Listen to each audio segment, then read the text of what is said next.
Sindh has remained stable for the last 5 years. آج کل لوگ استحکام کی بات کر رہے ہیں, ہم تو استحکام خود ہیں جی, ہم نے آپ کو دکھایا ہے.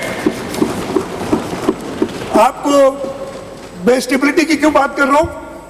یہ میرا 5واں بجٹ ہے اس سال. ایک ہی فائنانس منسٹر, فیڈریشن میں ان 5 سالوں میں 6 فائنانس منسٹر گئے. تو استحکام لائے گی, پاکستان پیپلز پارٹی لائے گی, سندھ میں لا چکی ہے, انشاءاللہ تعالیٰ فیڈریشن میں لائے گی. اور ان پچھلے خاص طور پہ پہلے 3.5 سالوں کے دوران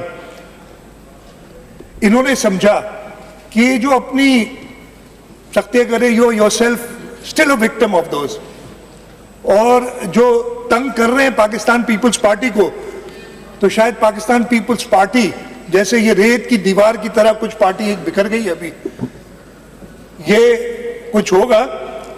لیکن مجھے یہاں اگین میں آج ہمت اس لیے کر رہا ہوں, ادھر سارے دوست بیٹھے ہیں, کہ شعر و شاعری میرا اٹس ناٹ مائی فورٹے, آپ سب کو پتہ ہے.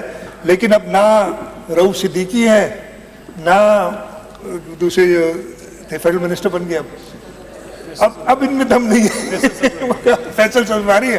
تو میں نے آج استدعا کی ہے کہ کچھ شعر و شاعری میں بھی کر لوں, نہیں تو ہمیشہ میں غلطیاں کر جاتا ہوں, آج بھی شاید کروں گا, لیکن ہر وقت سیکھنے کا کبھی کام ختم نہیں ہوتا. تو میں فہیم جوگا پوری کا ایک شعر پڑھنا چاہوں گا, جو کہ اس مناسبت سے کہ جنہوں نے کوشش کی تھی.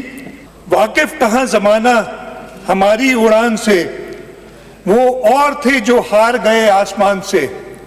ہم اور زیادہ اونچا اڑے ہیں ان 3.5 سالوں میں. اس کے بعد, اور اس کی پروف ملی ہے ابھی جب الیکشنز ہوئے ہیں لوکل گورنمنٹ کی, پاکستان پیپلز پارٹی نے سارے سندھ کے سب ڈسٹرکٹس کو سویپ کیا ہے. تو جتنا دباؤ گے, شہید ذوالفقار علی بھٹو کی پارٹی, شہید محترمہ بینظیر بھٹو کی پارٹی اور اونچا اڑے گی انشاءاللہ. اسٹار نیوز جیو پاکستان کے لیے.